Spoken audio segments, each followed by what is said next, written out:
Solid it. I can't even make that sound intelligent with the response.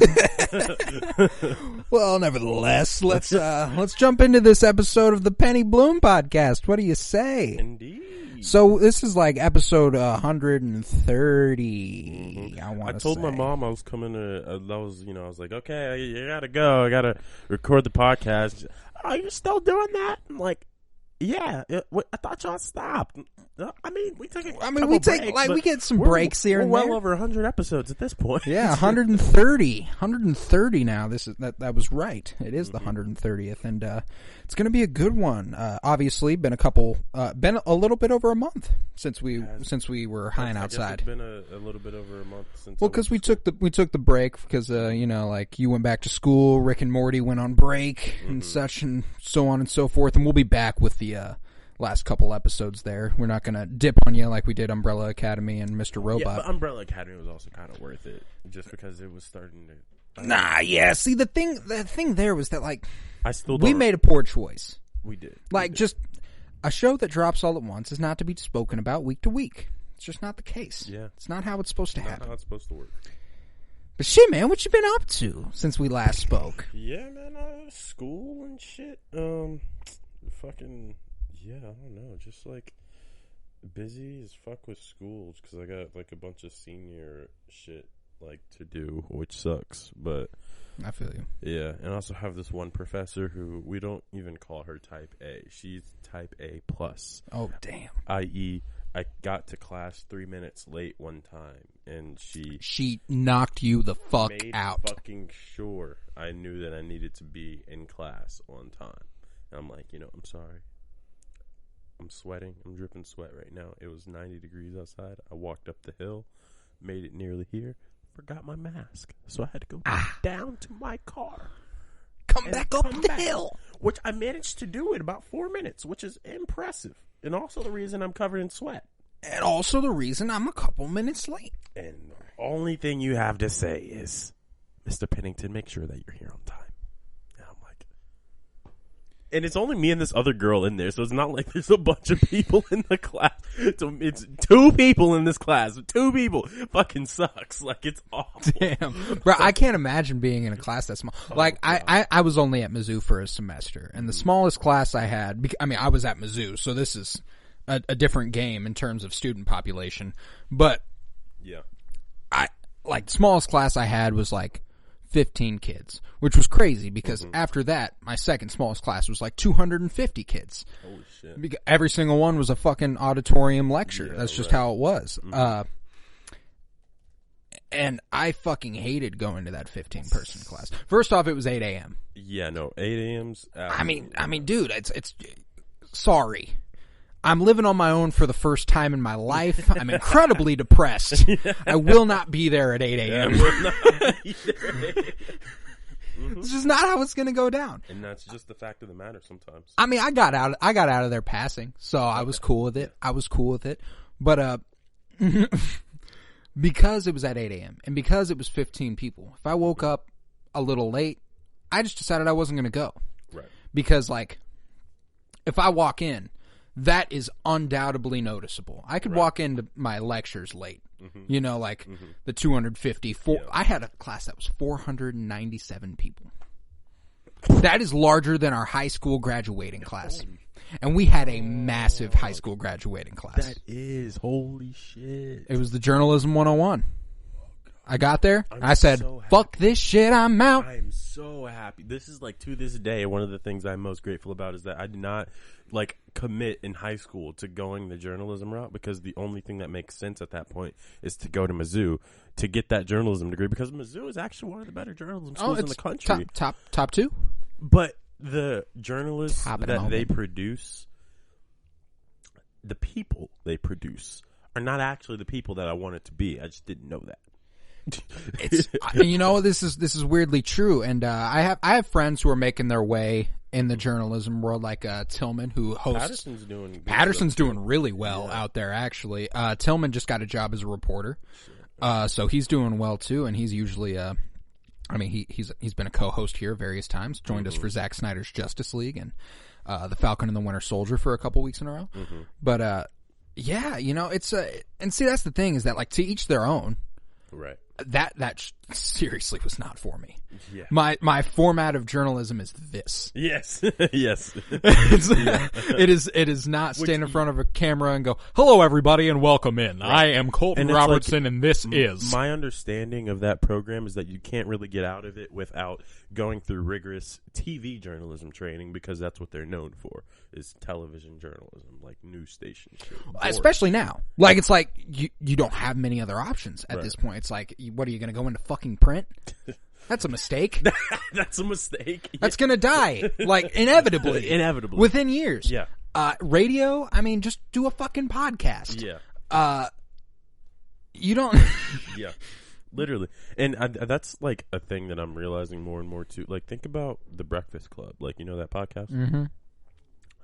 I was Isn't that also an XM radio station? It's on so much shit. And because it's on the radio. It gets played on radio, like it's a radio show, but it's also a syndicated podcast.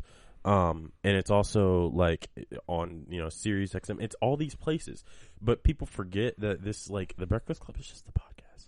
It's just a podcast. And they just started doing it like before podcasts really started getting big, so people didn't categorize it as that. It was just a news radio show. Yeah. But it's like we're 10, 15 years into podcasts really blowing up. They are still like one of the best podcasts I've ever listened to. Like how it's like put together, just how good of speakers they are with what they're doing. Like they know how to keep people entertained. Well, and part of the reason for that is that, like, and this is one of the angles where you can come at like social media and podcasts and ultimately our media as a whole becoming more opinionated instead of more fact-based. It's more like what can provide the most entertainment, not what is going to be the most informative as journalism, typically at this point, Yeah. And they got in when it was a radio show, essentially. Yeah, like it wasn't quite a podcast. It wasn't purely for entertainment. It was so that they could inform you about these artists and what they've been listening to and all this shit. It's like interviewing the artists and stuff like that. And obviously you got Charlamagne the God and a bunch of famous people already there, so like they have access. But Charlamagne the God, people forget. I think he got famous from Breakfast Club. He was fuck off. No, he did not. He was just a radio show dude. Like he was just doing radio shows, and I've heard him talk on there about how he he's gotten fired from a bunch of different places, and basically he got famous doing a radio show in Philadelphia. And then he got fired from there from something. And I think after that, he goes to the Breakfast Club. And he starts meeting a bunch of people and getting in the know. And now we know him as Charlamagne the God. Yeah, American radio presenter is what he is categorized on Google. That's all he is. He's a talking head, which I used to be like when I was younger. I'm like, oh, do you want to just be a talking head? Fuck yes. I want to be Charlamagne the God. Fuck yeah, I want to be a talking head. Talk about shit and make tons of fucking money. Bro, and see, if there's a route to do that in, it is like, it is discussing pop culture and entertainment because boy, oh fucking boy, do I hate sports journalism. It is so bad now. Like, none of it is good. Yeah, and it's like the older you get, the more you're like, these are just fucking college football players that either didn't make it to the league or made it to the league for a little bit and then stopped. And now someone gave them a job to talk about their sport. Nah, and see, like, that's cool. That's cool. I appreciate those guys. Doesn't mean your analysis is good. What infuriates me are the dudes who never got there. Not even college. They didn't they are there because they don't get me wrong, they're good at talking on camera. There's a reason Skip Bayless is on TV still. He's entertaining, he's divisive, he drives up ratings, I'm assuming a little bit, and to each their own, that is good for the network. However, he's a flaming fucking douchebag. Oh yeah, he isn't and you know what? I fucks with Shannon a whole lot more than I fucks with Skip. But Shannon ain't much better. Yeah, Shannon isn't much better, but Shannon Sharp has ground to stand on. You don't need He played in the NFL. Yeah, you just pull up a couple, you Google his name, and you got legitimization right there. Skip Bayless just talks shit, and nobody says anything. Bro, and he is obsessed.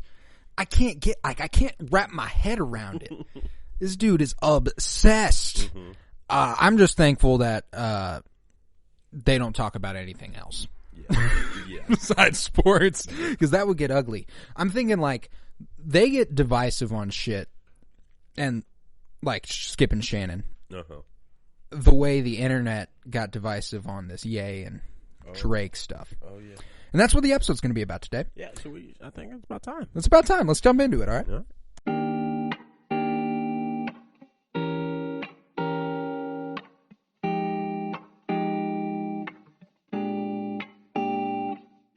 Welcome to the Penny Bloom Podcast. Ain't another place that has got more bombast. Romp past your mom, dads, listening to Tomcats, talking everything that make you sad. We don't want that. We're here to make you smile. Put your mind at ease. Peace, love, and bloom, and always praise Keanu Reeves. This what we about. Get some weed and now. We'll talk until we can't no more, and then we peacing out. All right, let's go.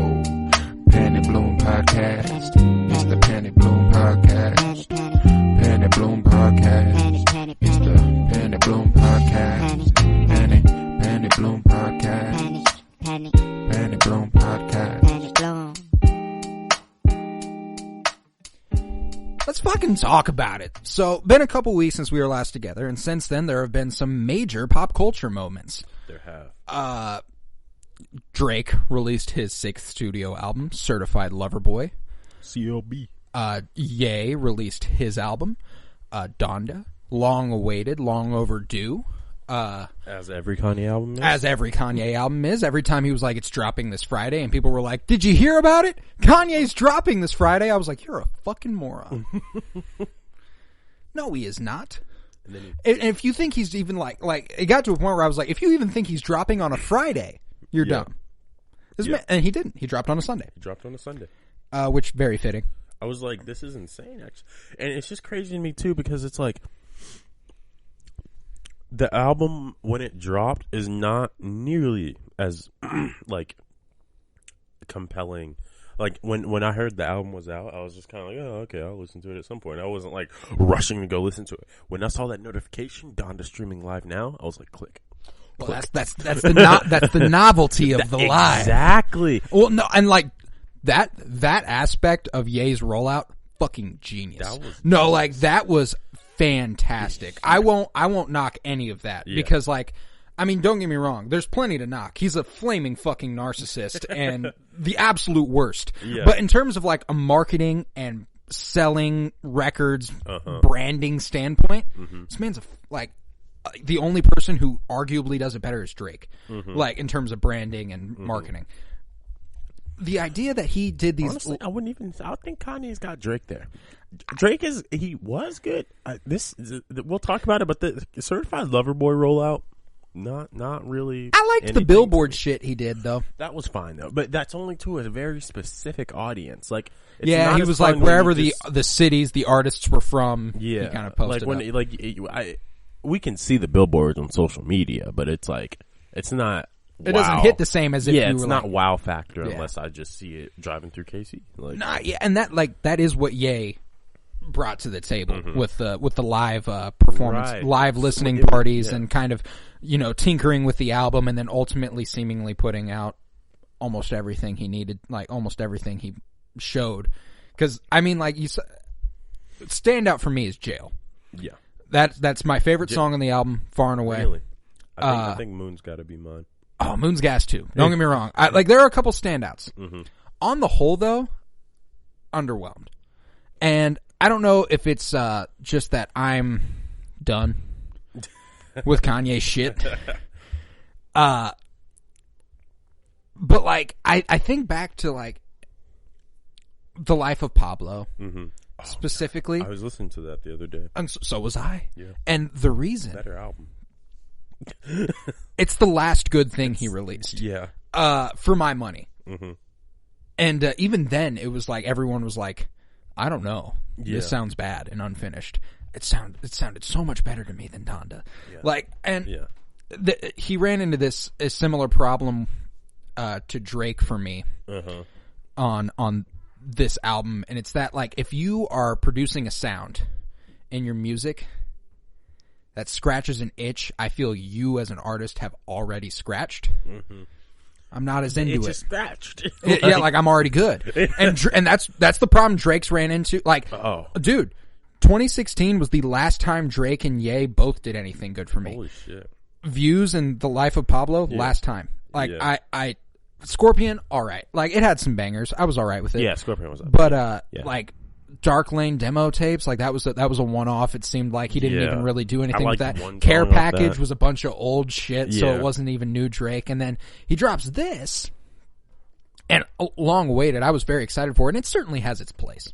You know, like it's good if you're trying to like go to a fucking party and dance. Mm-hmm. That's what this is for. Mm-hmm. You know, CLB is not. It's just Drake music. Like, and the thing is, Drake music doesn't wow me anymore because so many people like understand what Drake's formula is, and they've adopted it, and they make the same R&B.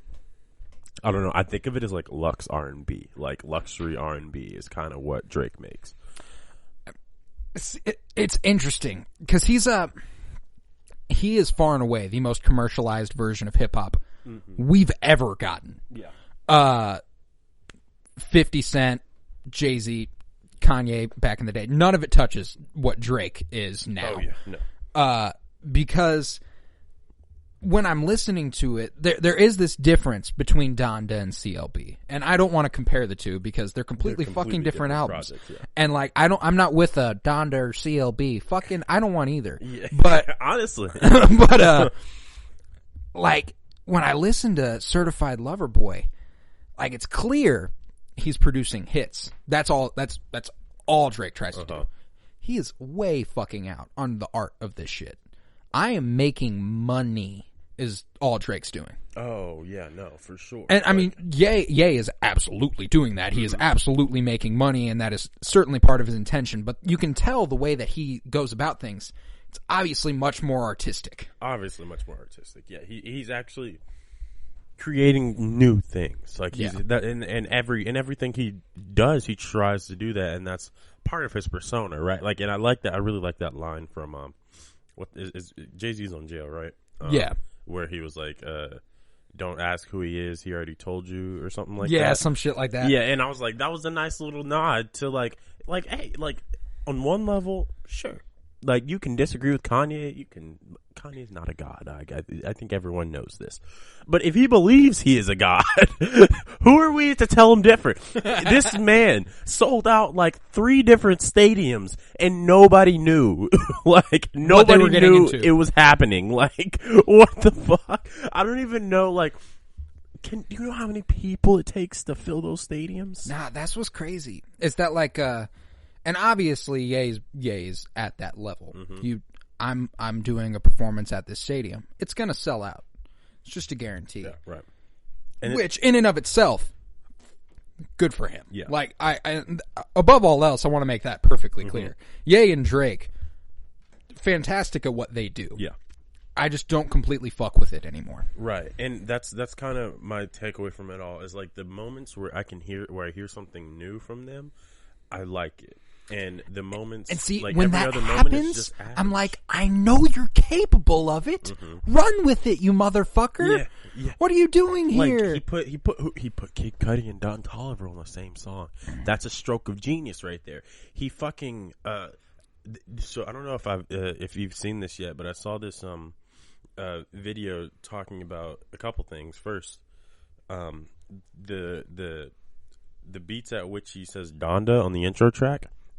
Fantastic, genius. The last heartbeats that Donda had. Yeah, right. Also, though, it matches the beats in Jail. So, like, yeah. And so the drums Donda. At the end of Jail, you know, like that last 30 seconds where the drums come on. Someone took those drums, threw them to the front, match up perfectly. Perfect. Like, it's like the drums were made for the song. They just took them out for some reason. But it's like he is actually like being very thoughtful and creative in the way that he's putting together this album. But it's too long. Oh, dude, no, it's too long. Hold up. If I can watch an entire fucking movie instead of listen to your album and still finish it. Yeah. Before your album would be over, it's way too long. And the soundscape is the same, which is good. A sign of a good album is that the songs fit together well. But when you have songs that fit together well playing for 2 hours, you just get lost in the songs, and they aren't as interesting anymore. Now, I did the math, and if you listen, like, I could, in theory, watch all the way up to the last act of Zack Snyder's Justice League. I'm right there. Really close. Like, it's like 3 hours and 15 minutes that these albums total to. Yeah. And so, which is why these albums took me over a week to finish. Like, I still haven't finished Donda. I haven't finished Donda or CLB, actually. I finished CLB, but I don't think I quite got to the end of Donda. Like, yeah. I mean, like, not all the way through. I skipped through songs at a certain point just because I was like, all right, I get the general idea here. If I'm halfway through and I don't love it, I'm good. I'm moving on. Unless it has a feature I haven't heard yet. And if there's anything we can take away from both Donda and CLB, it's that that's really what won these albums. The features. The features rocked.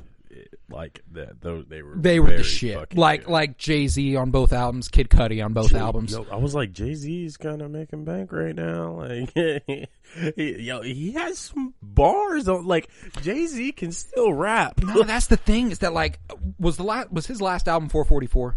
Yeah. He'll come at us again, right? It felt like a sign off, but I don't think it was. 50. If he does, it needs to be something like 444, a really short, like 30-minute album that's very conceptually tight and has a very few points that he wants to very clearly get across. Yeah, I just can't imagine that like his last efforts will be like features. Like he'll go out on an album. I can't imagine him making like another, because it's like when you look at like a Jay-Z discography, the reason 444 was so like stand out was because it completely defied like all like his whole like method. Like he was making regular rap albums out of it. And then he did 444, which is super conceptual and like just a more mature album. 100%. Yeah, I can't see him doing like a Reasonable Doubt again. But. Well, and speaking of Jay-Z, Blueprint dropped 20 years ago today. I thought it was wild coinkydink. Yeah.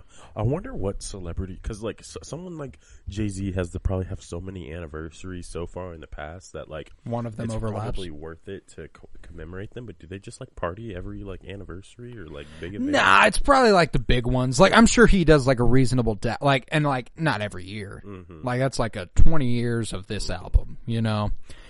Like I'm sure Jay and Bay are celebrating 20 years of Blueprint somewhere right now. Oh yeah. Riding on that surfboard.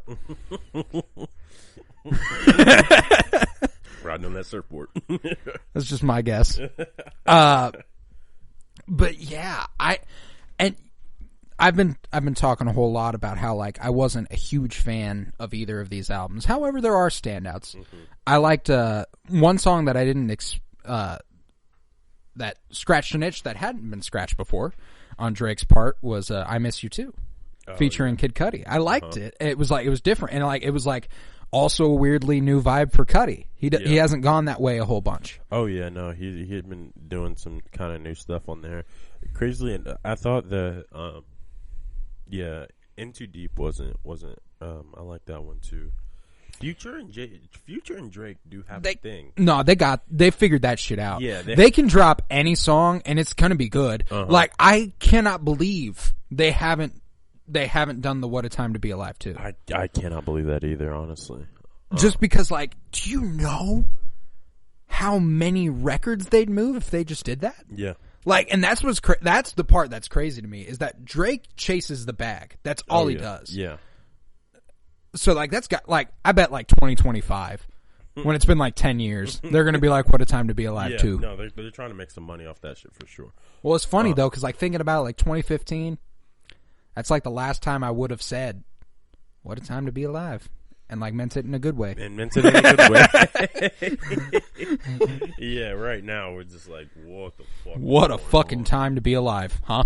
Jesus fucking Christ. I did think the CLB cover was, one, creepy as shit, two, bad. Nah, here. I'll continue to shit on Drake's album here. Okay. Fucking despise the cover art. And did have you read the animated, that it's animated? Pull up the Certified Lover Boy cover art, like the album, and look at the album photo. Oh, yeah, it's moving.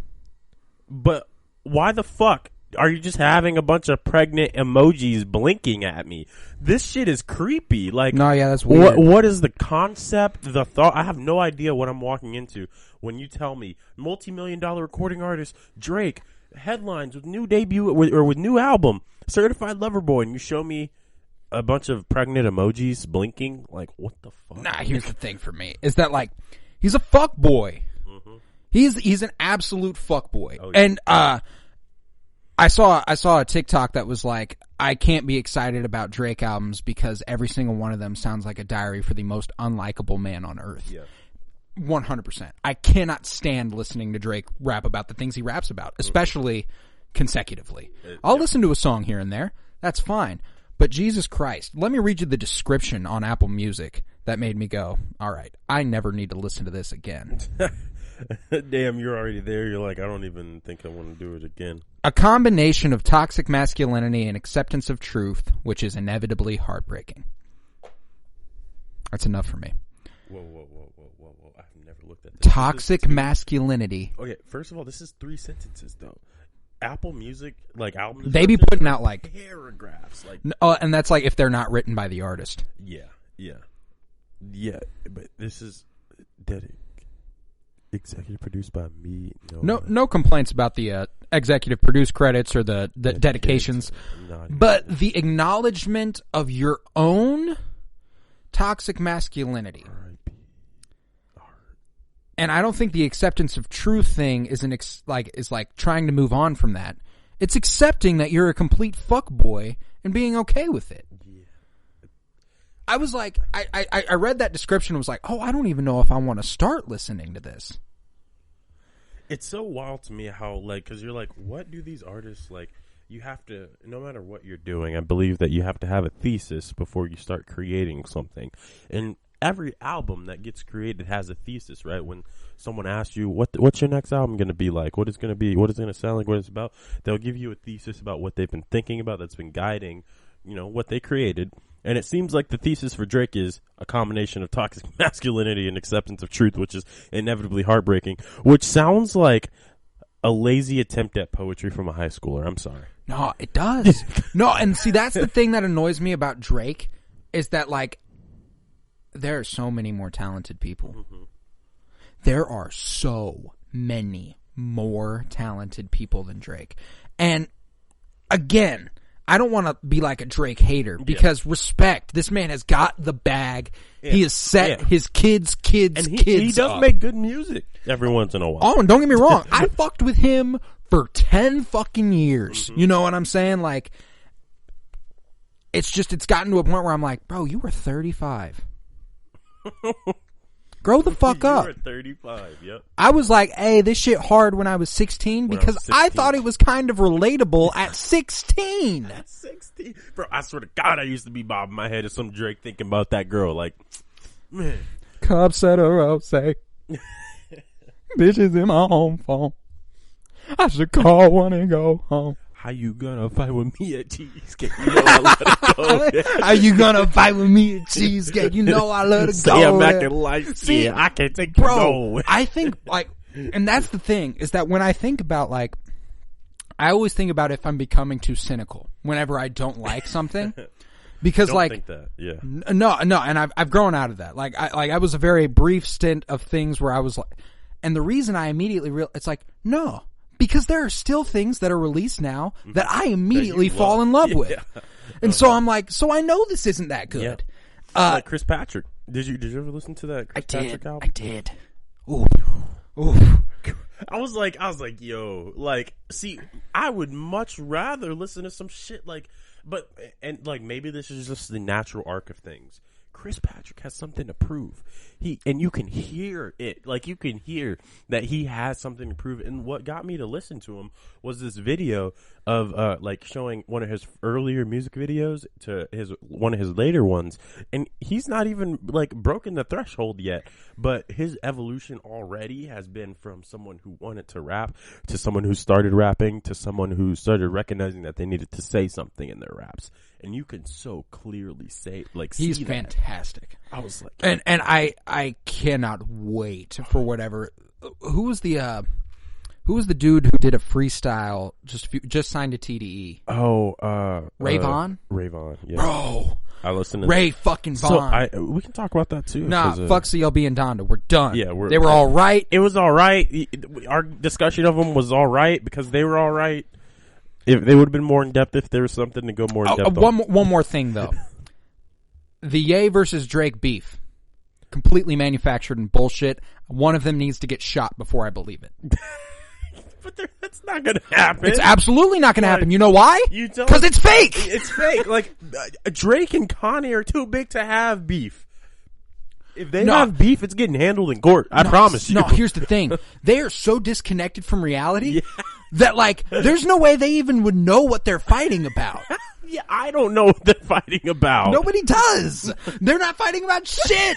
They're selling records. They have nothing to fight about. Like, it's like, bro, if you are as well off as Drake and Kanye West and you can still find a reason to be so pissed off at another rich person that you need to make the world know.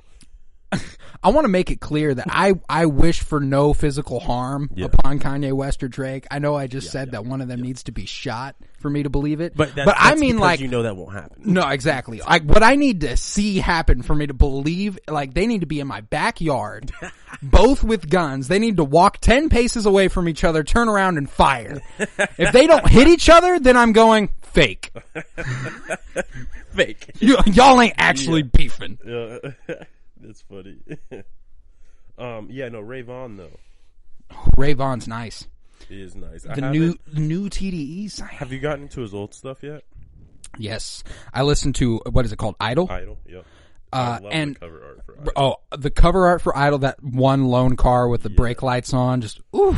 That just gives me a flood of so many memories of all the times I've been poked in between cars in a parking lot with my car just idling.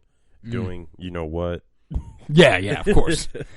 But I'm not going to lie to you. I listened to Idol and I was like, I never heard someone rap so fucking hard about, like, getting their heart broken by a woman. Yeah.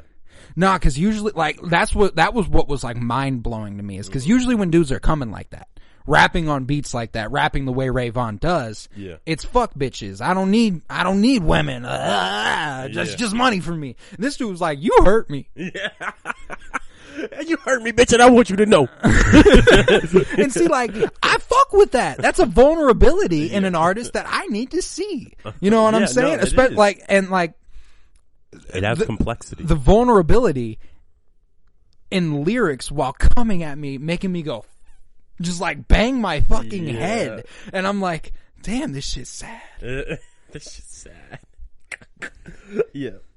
Those are the ones that hit the hardest though. Cause it's like, that's what that first Chris Patrick song made me think of. What was it called? Where he was just tired of like dumbing down my shit so these motherfuckers can get it. Like, you know, he was like, I hit that switch, bitch, don't forget it. I was like, ooh.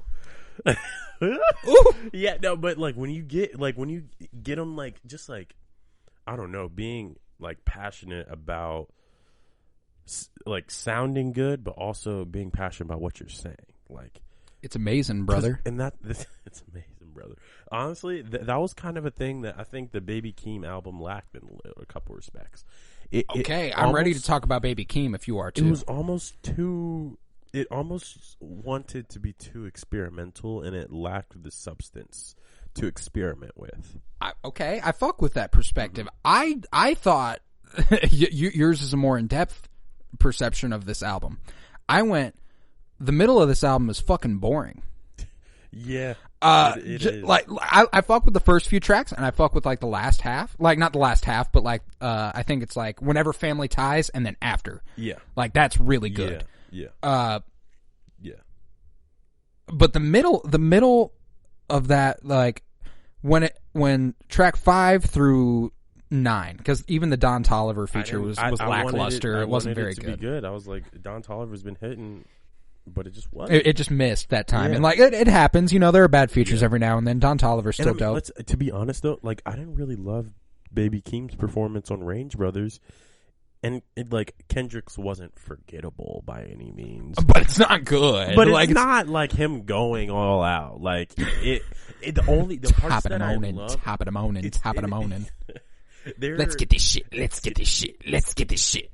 There are moments where like I'm like, damn, like Trademark USA. I love that, especially when the transition happens. I was like, this is hard, and like Pink Panties is just okay for me. Just okay. Not my favorite. Not my favorite. And I also don't think it's bad necessarily. Yeah. Like I think that's one that like I could revisit and it'll eventually grow on me. Mm-hmm. But I've only listened to it once, and thus far, like first listen, I heard it and went, "Oh, yeah, that's weird." Yeah. But like the moments where Baby Keem and Kendrick would go back and forth, those were the moments where I was like, that's what we need, Baby Keem on at all times. And I feel like you're competing with your cousin, right. bro. I was like, it sounds like he's trying to, like, it sounds like he knows he's putting his best verse right here. And that is perfect.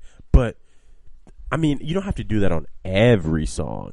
But do it, I don't know, just like whenever you want to rap, like yeah, right. Because like he like it is called the melodic blue, like so he does go with that melodic style a lot more. I do like his melodic songs, like that's what originally got me into Baby Keem. Actually, like when he did "Die for My Bitch," I really that's the name of the album. I'm sorry. That was just such a funny little like casual throw. Like when he did "Die for My Bitch." Yeah, I really fucked with what song was it?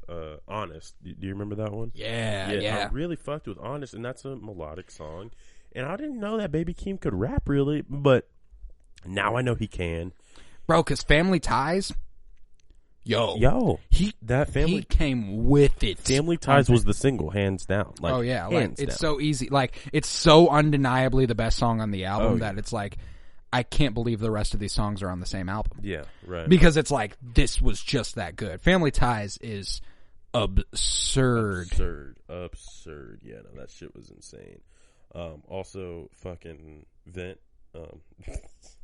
Vent was pretty funny to me too. That was that was like Vent was actually one of Vent and 16. Well, that's the one. Vent's the one where like he like Kendrick pops in a couple times and like they really switch it up at the end. I need my fade. Yeah. Or what? Have you ever been punched in the motherfucking face?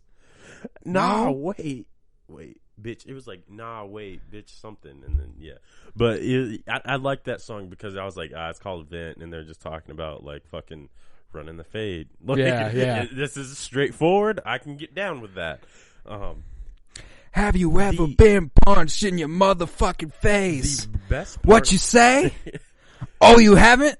I wait. Bitch, and then and then a beat drops, and it's like, I thought that was hard. No, like, so this is the thing that I want to like say is probably, and I think Baby Keem has always had an experimental sound and experimental interest. But I think the thing he's most successful in experimenting with on this album, and I don't know if this was his idea or Kendrick's, because Kendrick has been doing this for a little while longer, but the experimentation with ad-libs really amazed me, because I was like, especially on Range Brothers, when like at the end when Kendrick is doing those ad libs, he's Baby Keem.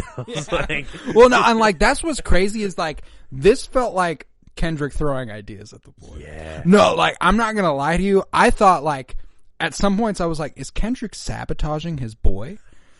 I thought are there are moments on this album where I'm like, I think Kendrick is like throwing ideas at the wall, thinking like, okay, if people like this, I might use it to influence my album. Right. like on Vent. And then obviously at the end of Range Brothers, top of the morning, top of the morning, top of the morning, top of the morning. Let's get this shit. Let's get this shit. Let's get this shit. I can't help but be just get a little jiggy to it. No, not like. See, that's the thing is that I don't know what it is, and I don't want to be out here oh yeah, I didn't think Donda or CLB were good music, but I'm a bop top of the morning, top of the morning, top of the morning, but. But I can tell there's some artistic motivation there, and that helps me a lot more than CLB. It does because it sounds like one of those things. There are times where something just shouldn't sound good, but it does.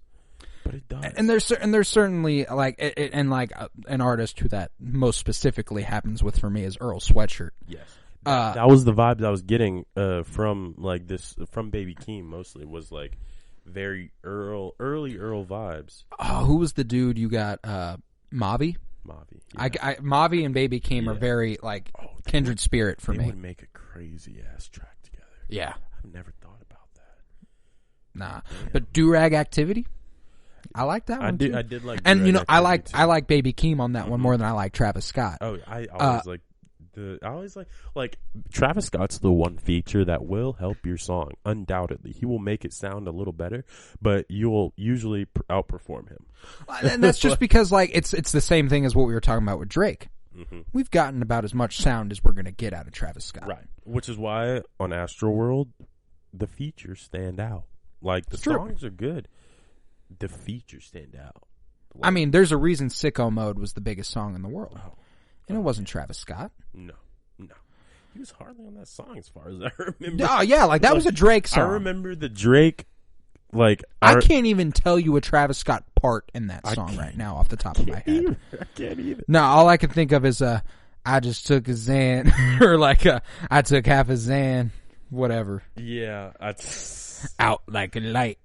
God, like a light, a different period. Like a light. Oh my god! No, bro, that just transported me to a different time period. It did. Me too. I was thinking about the night I first heard Astroworld. I thought that album was so good. Yeah. The first night I listened to it, I was so baked. Oh, I remember that. But that's an album to listen to, babe. No, yeah, certainly is. If you got to listen to Astroworld for the first time, high off your ass, off marijuana, you are one of the luckiest motherfuckers alive, because I tell you, I thought I had a life-changing experience. And then the next day I listened to it and I was like, this is just all right for me. Yeah, this is just all right. And that's kind of how Travis Scott goes. I added it to a playlist with Blonde, Flower Boy. I was like, Astroworld's right here. And I really don't think that anymore. Oh, but yeah, no, that's it's a good album. It's a good album, yeah. I like him. And you know what's crazy? Astroworld's typically one that I don't go to a lot for comparisons. Yeah. I like that album a hell of a lot more than I like CLB or Donda. Oh, without a doubt. Yeah, I don't think we've gotten all these crazy drops, and to be quite honest with you, I'm just still waiting on Kendrick. That's all I care about now. Yeah. And see, there have been some great surprising drops in between right. Here and there. But the fact that even J. Cole somewhat underwhelmed me this year. Yeah. Interesting. Mm-hmm. Especially coming off such a long wait for all of these artists to drop music. Fascinating that we've gotten Drake, we've gotten Ye, we've gotten J. Cole, and I'm good off most of it. I haven't revisited the off season a whole lot since I first listened to it. I certainly won't be, but I haven't. Oh yeah, same. I for a few weeks, I stayed in the rotation, but there's not a single song that still remains getting played in my car. You know what I'm saying? Yeah. And I'm in a car all fucking day, pretty much delivery driving. Right. A couple other shout outs for things that came out too, that are a little less publicized. We had the music that's dropped goes back a few weeks since we last talked about it. No, if you want to pull up some more, these might be. I've definitely missed some, but there's the new AZ album, Do or Die 2. Okay, I do not. I'm unfamiliar. I will have to check this out. You know AZ though, right? Oh yeah. Okay. The album, I hadn't even heard of it though. Yeah, but it's this is he hasn't dropped in forever. I don't think he drops music this is. I guess looking at it, he does. He dropped another album in 2021.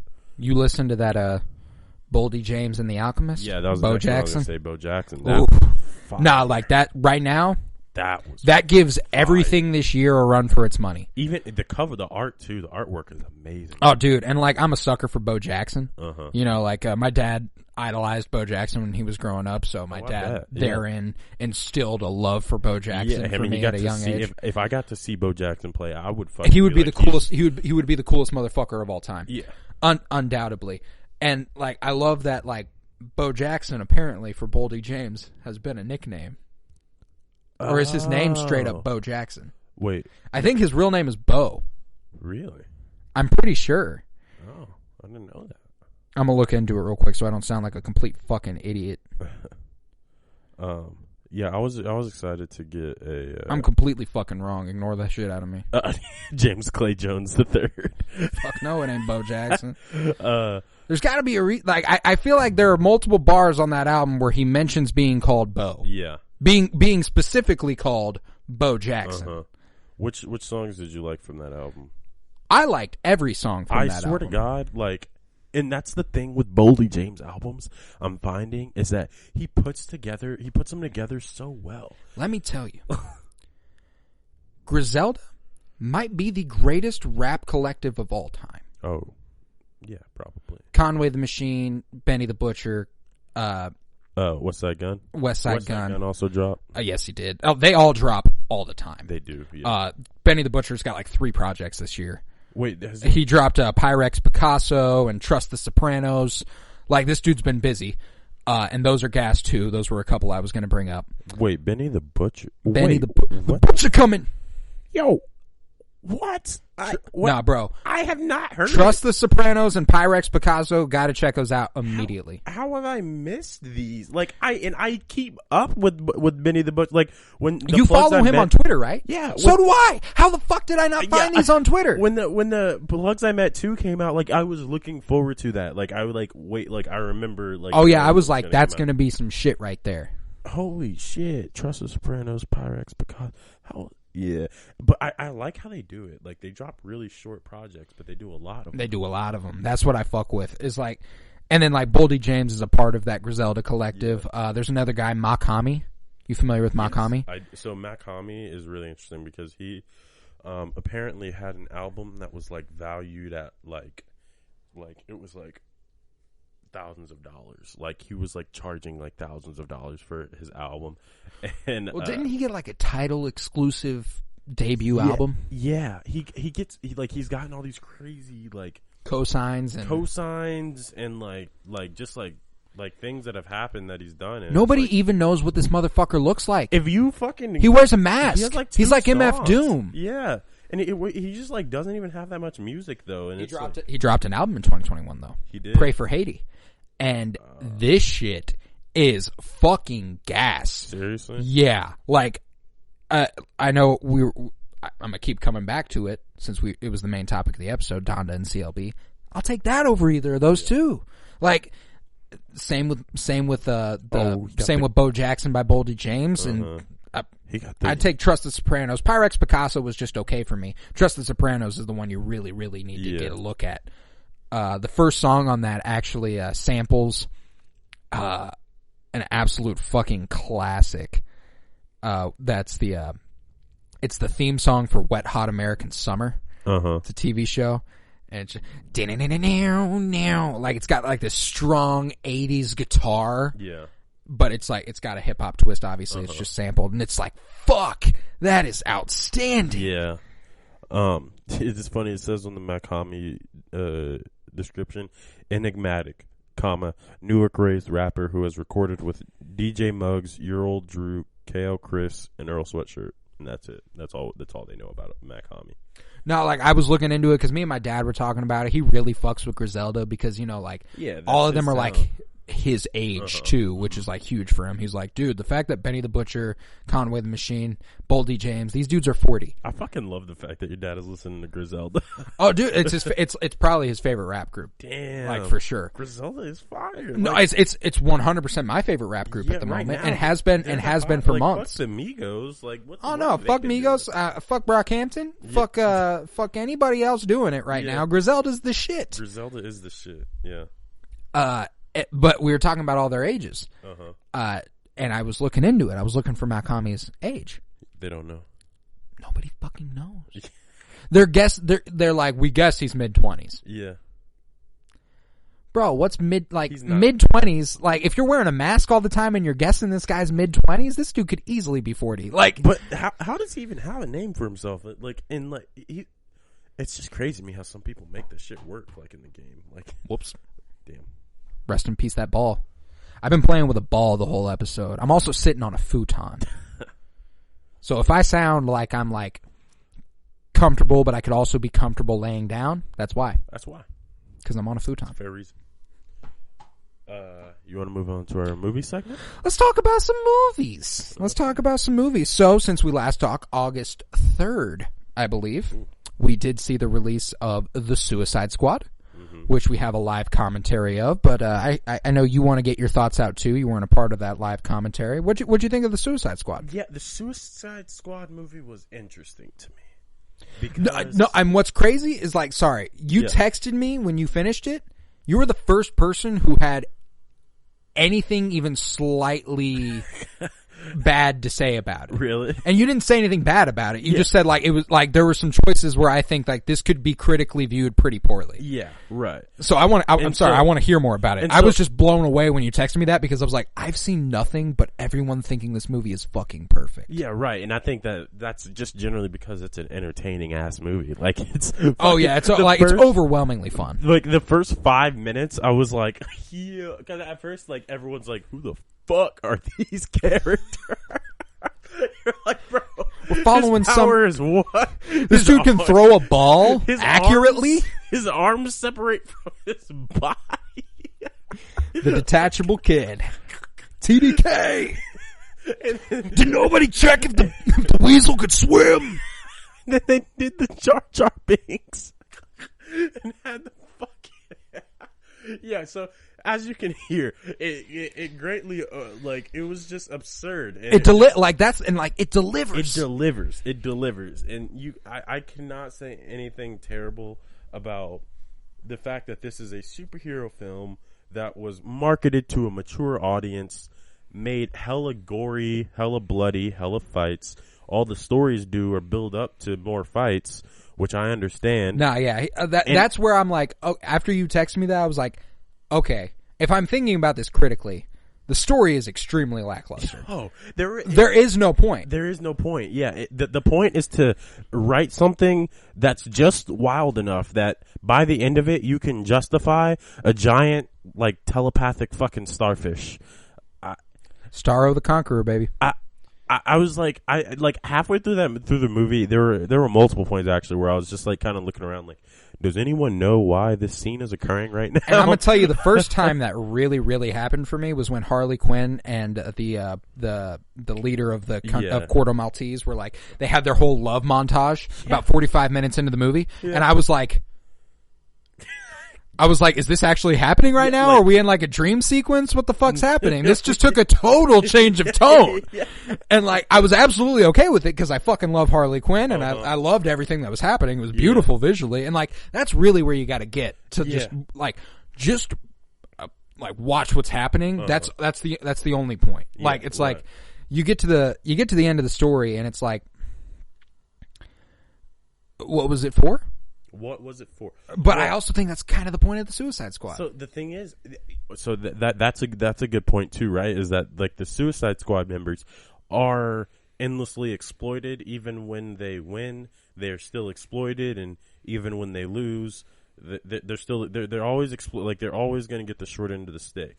And the movie is trying to get you to see that, you know, when you're in these sorts of positions that they are, you can, in some ways, make good things out of it, but only at the expense of like allowing more bad things to happen, right? Which is kind of what the movie terminates in, which is, you know, instead of fucking like handing over these, like getting these secrets out, doing the ethically, morally right thing, which is exposing the U.S. government's lies and like doing these things with massive political consequences.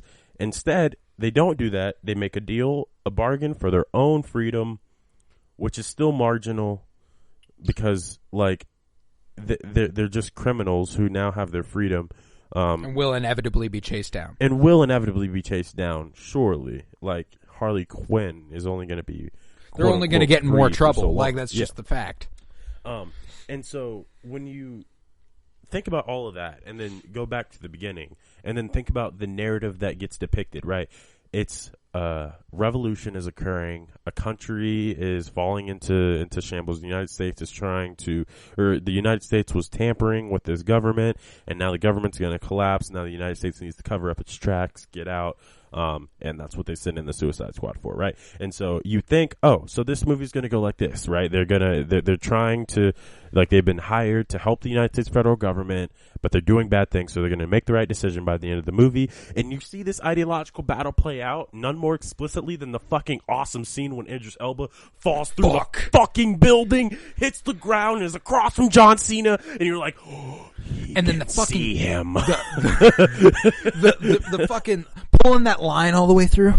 The fucking, like, I'm more accurate than you. Yeah. Smaller bullets, yeah. And like, bro, and hold the fuck up. Joseph brought this up during the live commentary. How the fuck did he think he had smaller bullets? That's a big ass gun. That was a big ass gun. Yeah, I don't know why the fuck he ever, because they never showed him shooting small bullets, did they? No, he had big ass bullets the whole time. Big as fuck bullets. John Cena's he was like blowing holes in people that were like John Cena's character just kind of was the dumb soldier to me. Like, that's what his motto was. Like, he was like that fucking dude who's in the military. He's like, oh, yeah, we're the fucking U.S. military. Like, fucking kill you all, you goddamn Taliban. Well, and like it is very, very fascinating. Especially considering he's getting an HBO Max series. James Gunn directed, written 10-episode series following Peacemaker, starring John Cena. Oh, I'm not watching that. No? I'm not really. And I can't blame you. I can't blame you hardly at all. But I talk a ton about John Cena as Peacemaker, as we all do during the live commentary, because he's kind of he's a very interesting element of the movie. Yeah. Well, I think he's kind of, like I was saying, like, meant to stage that ideological battle. And then, like, by the end, it's clear why he was there the whole time. Yeah, right. Yeah. And the problem, though, is they fight this battle, right? Idris Elba wins. They have the document, or they have, like, the shit. They've gotten out of the building. They now have leverage over the United States government, right? But then there's this big issue. There's this big starfish that's going to kill everyone. They have to save people. They have to do the right thing. So what do? They, like, try to defeat the starfish. They can't do it. And so then it goes into, and this is really the main part, this is the main, I guess, source of my criticism of the movie, because I kid you not, my mouth was just like open as I'm realizing what's happening, right? Because they're like, okay, to defeat the starfish, and if we're using a revolutionary narrative, we need to have the downtrodden, rise up and take it back, because that's true revolutionary praxis and theory, is that the people will rise up. The people who have been neglected are going to rise up and beat the powerful people. And they do this, they play this out by saying, oh, let's get the girl who had the rat power that nobody really understood, just flood the starfish with rats, and then cut into this teary montage, or this teary cut of her dad explaining how the rats were the forgotten about and downtrodden of the society, and how they're going to rise up, and how rats are these great creatures that we need to respect and value. If they have purpose, so do we all. Right. And then you just take a step back, though, and you think, so the black and brown people of the world are rats? Is that what you're equating them to? Are you equating like a revolutionary spirit with like rodents? Like, is that how you see them? Like, as rats? I don't think so necessarily. Right. Obviously, none of this is intentional, but I think it can very easily be read this way. Oh, certainly. But I also think that, like, I think it's fair in the context of a comic book movie. Right. Well, then this is all with the preface that, like, this is, like, it was already an absurd. They killed off everyone they introduced in the first 5 minutes. Yeah. Except for 2 people. Yeah. And it was like the obvious 2 people who were going to make it out. Yeah, exactly. You're like, okay, these 2 seem to kind of know what they're doing. what the fuck? Oh, it's a werewolf. It's a werewolf. Fucking Pete Davidson. I was like, this motherfucker's gonna die within the first 10 minutes. I was like, no fucking way they got Pete Davidson. Oh, I was like, as soon as I saw him, I was like, they got him so they could kill him.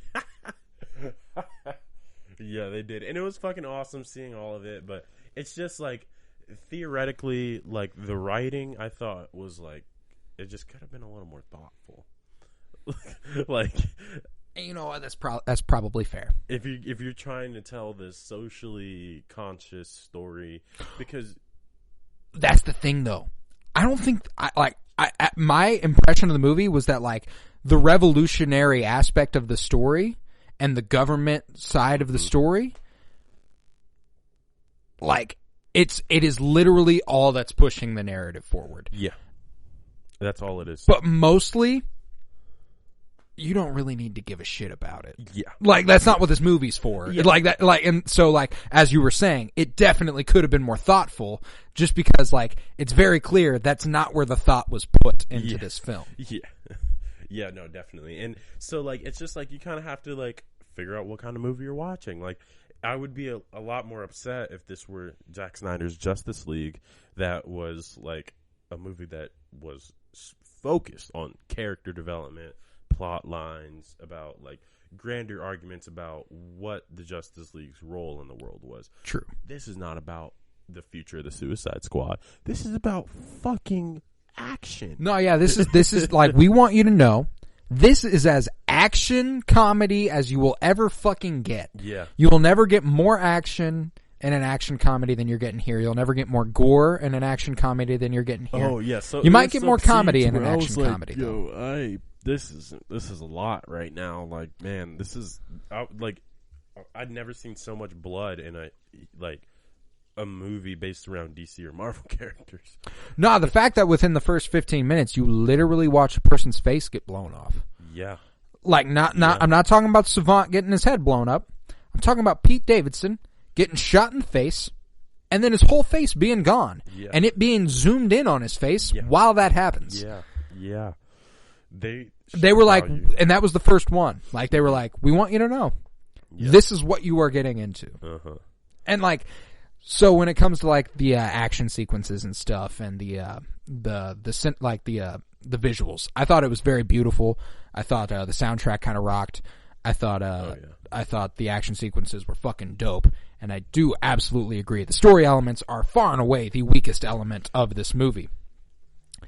However, apparently, story doesn't have a huge impact on my rewatch value. Oh, yeah. Yeah. Especially if I'm baked. Uh-huh. I'll watch the shit out of the Suicide Squad every time. Oh, yeah, no, and it's like, there are places for those movies that you can just tune out to and, like, not really pay any attention whatsoever to. Oh, absolutely, and, like, the Suicide Squad is absolutely one of those movies. And I think that, like, there are some, like, really minor character leaps. Like, but they're very forced, and they're very, like, let's wrap this story up. You get it? Like, with Idris Elba's Bloodsport all of a sudden being, like, I know he's not a good guy. He just did, like, the obvious good thing. But, like, his daughter being like, that's my dad. Like, he did one thing that she can finally be proud of. And I loved that. Mm-hmm.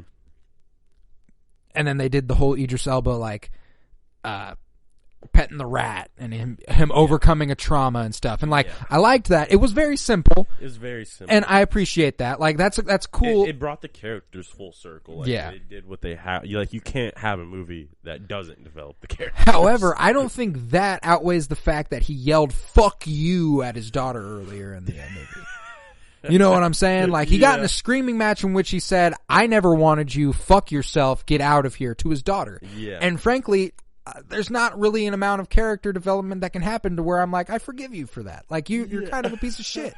You've permanently traumatized your daughter, and that is undoubted. Which is why, by the end of it, I'm like, sure, they made the right decision, but did they?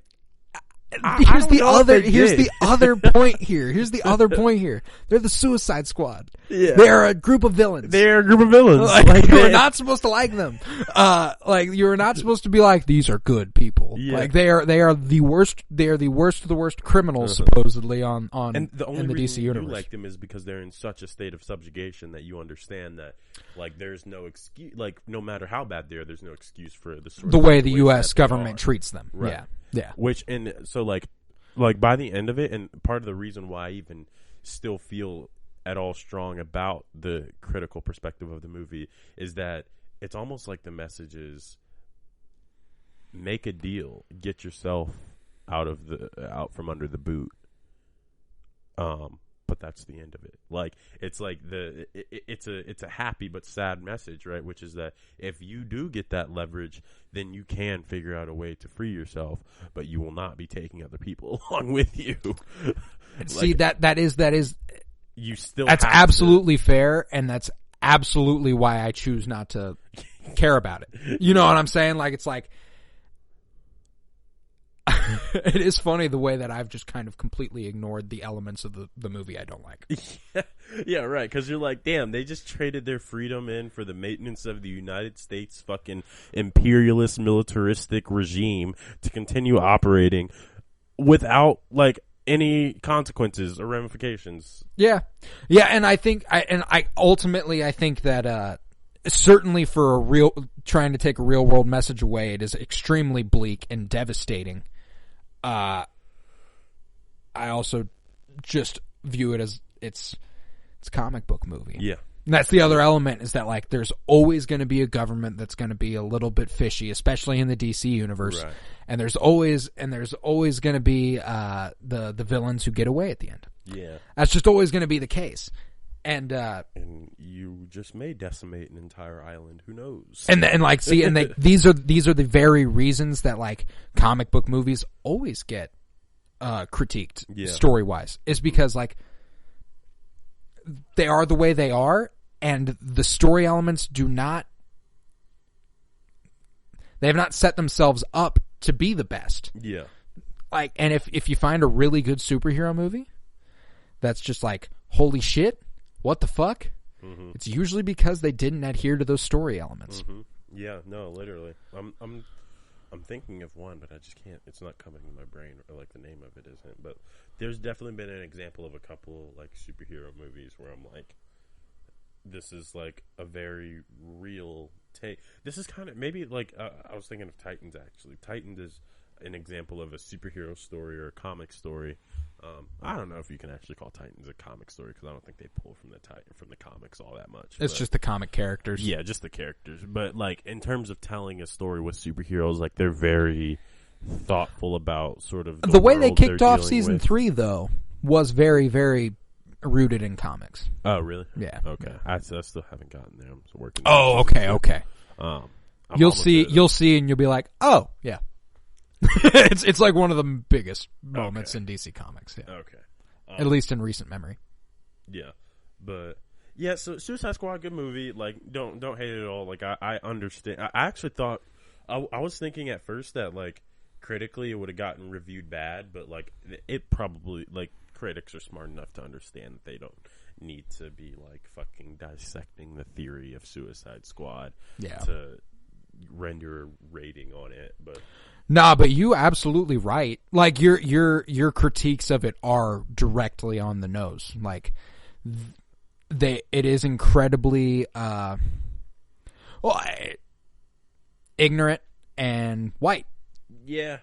Like it just is. Like in American, I guess I should more like. It's a simple understanding of what revolution looks like. Yeah. Like the fact that the Corto Maltesians' entire revolution got wiped out by the Suicide Squad, and then they just burst into the room and shot every leader in the world. Yeah, I was like, wait, what? This is not how that works. I was like, oh, and now they just seize control? Yeah, I was like, I've never seen a revolution happen that quickly. I mean, granted, we don't know the intricacies of the Corto Maltesian government. They had 3 power changes in like a week. So, actually 4 by the end of the fucking movie. And as soon as the dudes were coming into power, They're like, I'm fucking ready. Yeah, they knew exactly what they were going to do. Like, this guy took power and he was like, we will finally be able to stand next to the other powers and be like, don't fuck with us. And then the next guy was like, we ain't even gonna give him the chance, bro. We gonna fuck him up. That's just the bottom line. And then everyone, like the other ones were just, the first ones were just like, yeah, whatever America says, we'll pretty much. We'll agree with. We'll agree with that. They got the manpower if you didn't know. And then who knows what the Cordo Maltesian people are gonna do with the government. But hopefully it's a better vision for the future. So we also just saw Shang-Chi. We did. However, I want to save that for like its own episode because I've got other people who like really want to talk about it, and I would also like you to be there. Yeah. That will probably be a remote one. Me, you, Aurora Carter, and Joseph George. Sounds good. Cool. Any other movies? Any other shows? What else? Actually, just give like a quick like, how'd you feel about Shang-Chi? I mean, Shang-Chi was good to me. I liked finally getting to see the Mandarin. The only problem I have with the Mandarin character is that he gets built up so much, like implicitly through how he got used earlier in the MCU, and that like to see him finally come to fruition. And to be honest, he didn't seem that strong, but I think that was just because he had to get taken out. I do think it's incredibly important that you missed the first 10 minutes. Really? Yes. Okay. It's all about him. Oh, okay. Right. Like, it's his entire backstory. Oh, shit. Okay. So, like, I think Wenwu is absolutely dope. One of my favorite comic book movie villains yet. Yeah.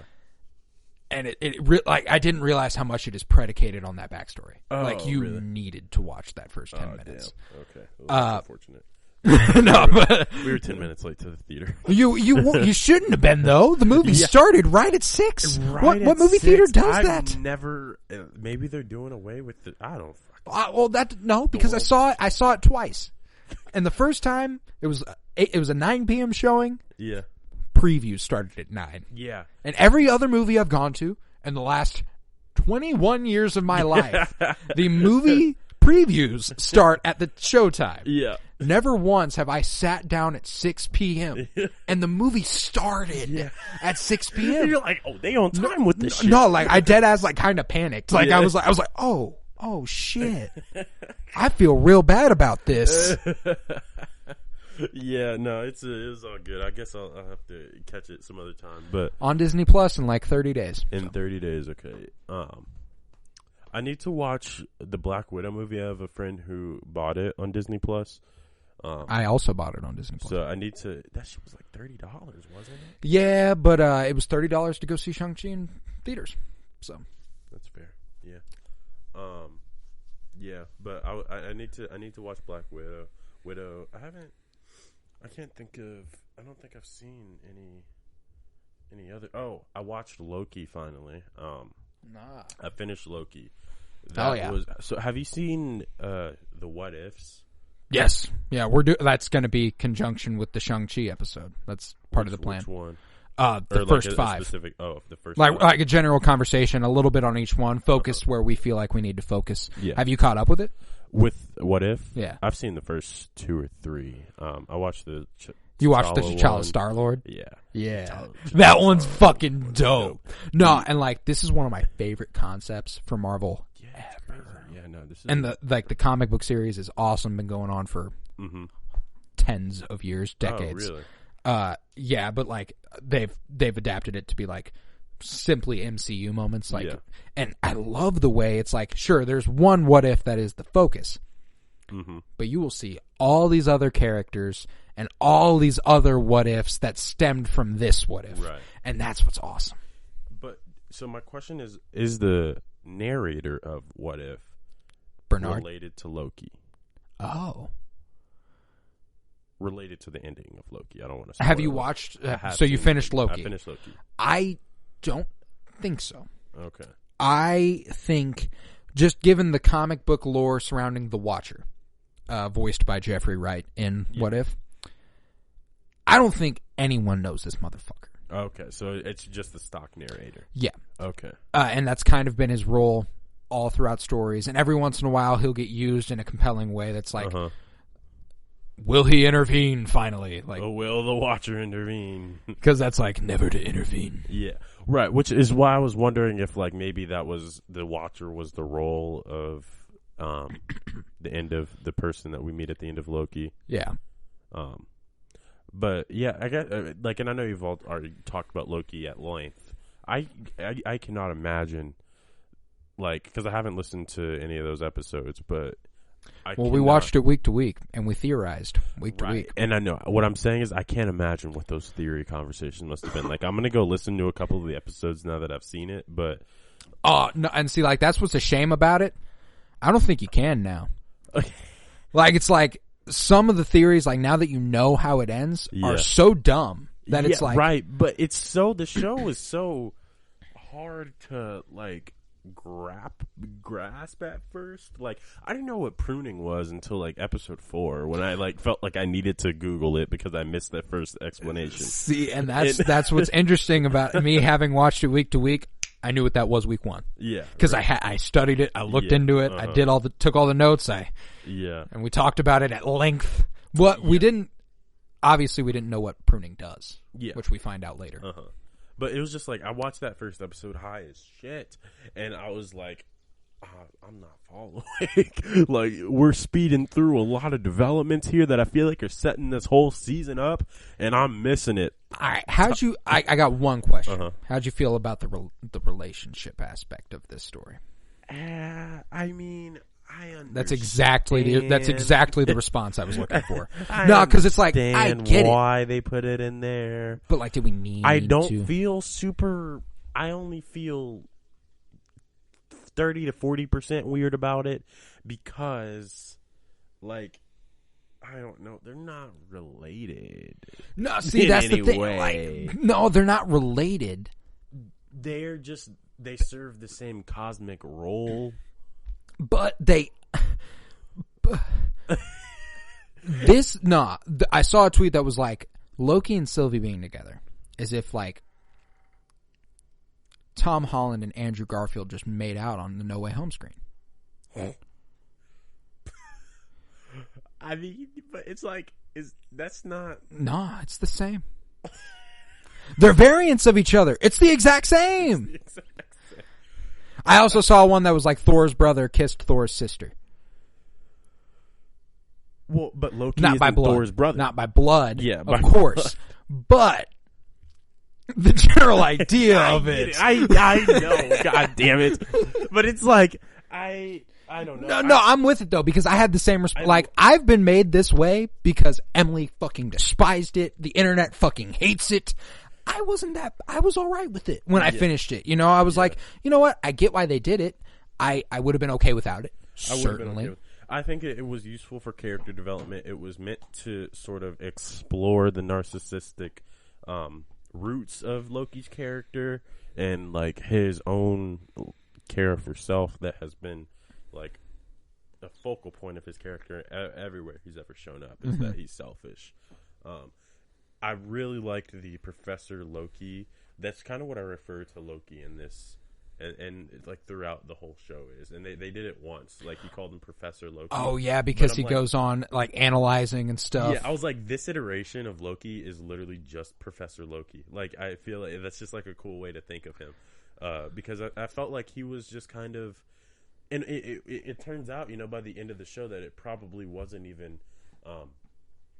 You know, like, so and part of this comes from the ending scenes, the ending clips, when, like, you know, it has, like, the whole detective vibe to it.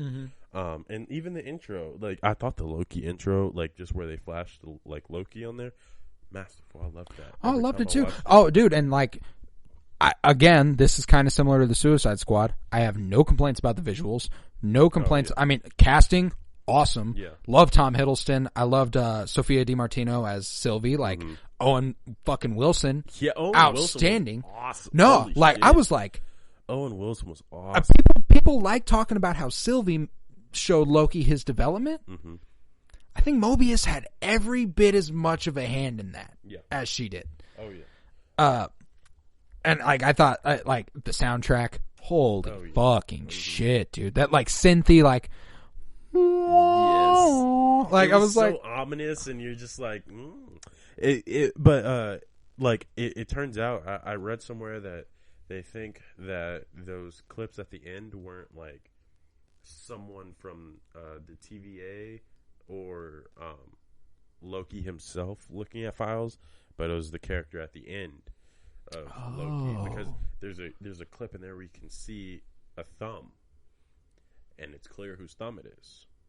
Ah, I see. So they're thinking that it was... So, like, whenever the, like, stamp comes down? Yeah. And they're like, Loki will return for season 2? Oh, no. Like, so you know, like, when they play the ending credits? Yeah. Just that montage right there. Oh, gotcha.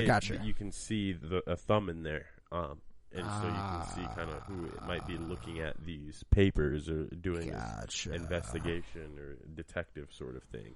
Gotcha. And I think it's that character. But I still like the Professor Loki angle because it seems like, and this was a problem I had, not really a problem, but a thing I thought about was we're not really watching a superhero show. Like, because Loki's not a superhero. He's kind of a villain, but also not really a villain. Nah. He's just another dude in the MCU, to be honest, who has magic powers. And it's like you see him learn to...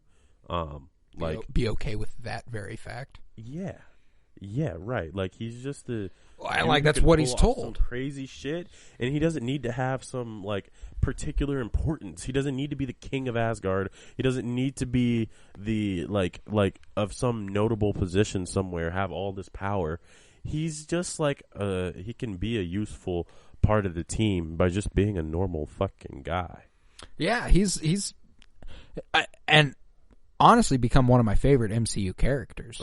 That show really propelled him and I already loved him based off like Ragnarok and stuff like that. But like for a whole new reason now. Like he found himself in a whole new way.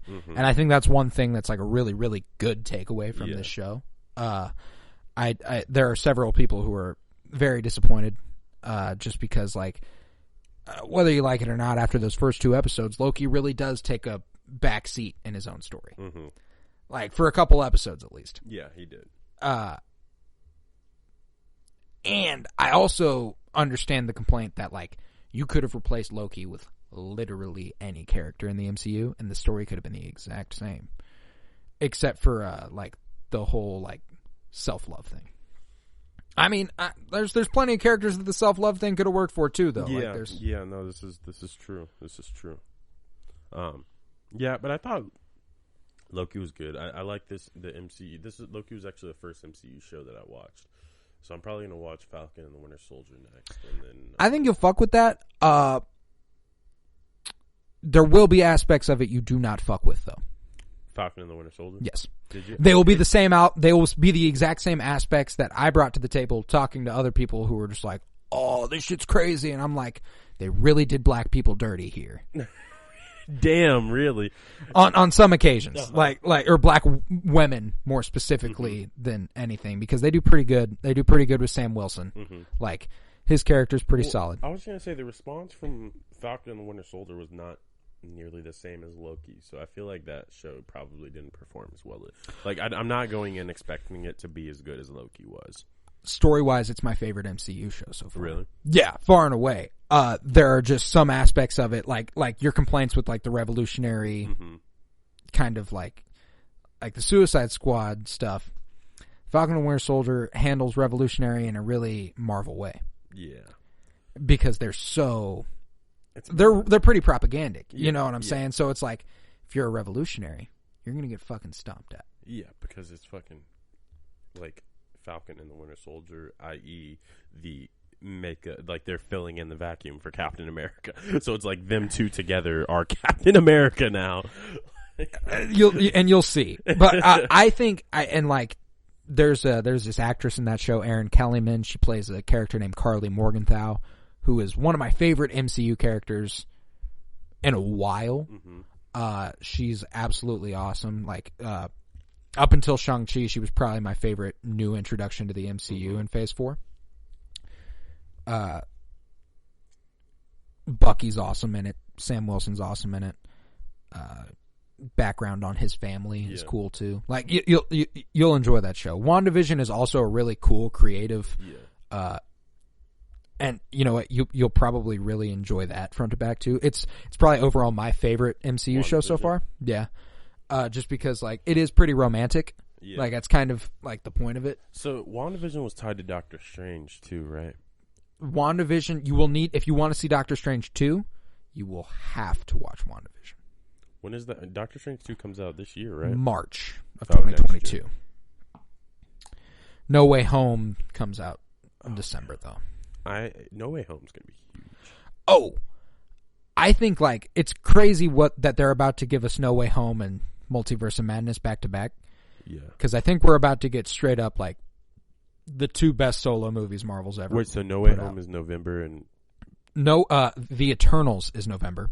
Holy shit, so we get The Eternals November, December, No Way Home. Like, I think we're about to get, like... And then March. 3 of the best standalone superhero movies of all time, back to back to back, with Shang-Chi, No Way Home, Multiverse of Madness. Like, it's like, they're about to go on a crazy run. And then I think The Eternals is just gonna blow our fucking socks off because it's directed by Chloe Zhao, who just won Best Director at the Oscars last year. Damn. For what movie?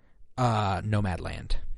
That one Best Director? Mm-hmm. Holy shit. I watched Nomadland on the plane to Colorado when I went about a month ago. And really, really compelling movie.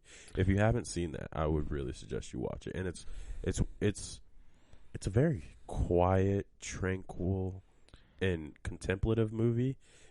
There's not a ton of like things going on. No, yeah, like it's I've heard it's like just kind of it's a little devastating too. It is very devastating like throughout, but it's like there's solace in it, and that's why I think she deserves that award 1000% because just watching that movie on a plane, like, and I just saw it, and the only reason I watched it was because I knew that when it came out in the festivals, everyone, like, when that came out in the festivals was like, you need to watch Nomadland. Yeah, but you know, it's like movie critic shit, so it's like, well, I'm sure it's a good movie, but it's going to be like a really intense movie, and it was, but it was like a very... No, I'll definitely. That's one of my favorite reviews of it that I've heard so far. The one that has compelled me to go watch it the most, anyway. Yeah, no, it's one of those movies where you're gonna get to the end of it, you'd be like, that was a well told story. Like that was super. Yeah, it's just touching. So you got The Eternals coming up, directed by that director, Chloe Zhao, and it's starring fucking Richard Madden, who was Robb Stark, and Kit Harington, who was Jon Snow. Yeah. And then just a slew of crazy other actors. You got Angelina Jolie and fucking Brian Tyree Henry. Yeah. And Kumail Nanjiani. Like, what the fuck? We were all over the board in this bitch. I loved it. But I'm very excited for where the MCU's headed, obviously, too. Are you ready to wrap this bitch up? It's an hour and a half we're getting here. Yeah, sure. Let's do it. Fuck yeah, man. This was a fun one. This was. I love talking about Donda, CLB, all the other new music within the last month or so, and these new movies. New movie, more specifically. We talked a lot about the Suicide Squad, and then a bunch of old shows that have already been out for a little bit. Yeah. Always fun. It was fun. It was. I had a very good time. Fun. This was a very us episode. I felt like it was. It was pretty loose. We didn't have any notes, no organization whatsoever. We just talked about things for an hour and a half. I think we got to everything we were wanting to talk about, too. Everything that I had on my mind, at least. Yeah, same. I got everything. But yeah, if I can leave you with any one note, I'm going to leave you with several. Go to patreon.com/CoroBloom, and where you'll find just a slew of content exclusive to that website. Over 16 hours of Penny Bloom content, which you will very much so enjoy. A bunch of posters that I made that are not available to use or purchase anywhere else. Or see. No one can see them anywhere else. I'm just making shit and sending it into the void right now. 4 people seeing that shit right now. Pretty cool that 4 people at all are paying to see content. That's pretty cool. So, yeah, I'm cool with it. I mean, one of them's my girlfriend, but who sees all of it regardless. Yeah, who sees all of it regardless. But Also head to Twitter. Follow at Penny Bloom Pod. Follow Instagram at Penny Bloom Podcast. And go see Shang-Chi, The Legend of the Ten Rings in theaters. I was Colton Robertson. You were? Tavarus Pennington. Oh, thank you very much. I forgot for a second. What are the odds? Crazy. 2 years we've been doing this. Yeah. I'm just kidding. I'd never forget you, Tavarus. You. Never. Thank you. Never forget. Peace, love, and bloom. And always praise Keanu Reeves. Always praise. Keanu Reeves. Matrix Resurrections trailer dropped. Yes. We're going to have to do that. That's what we're going to do. That's coming out this year too, isn't it? Yeah, December. We're gonna do a Matrix trilogy rewatch the way we did the Dark Knight trilogy. Fuck yeah. Yeah. Okay. I forgot that Dark Knight trilogy. That was fun. That was fun as fuck. Yeah. Recently gave those a rewatch with Emily for the first time. Yeah. All right, bye.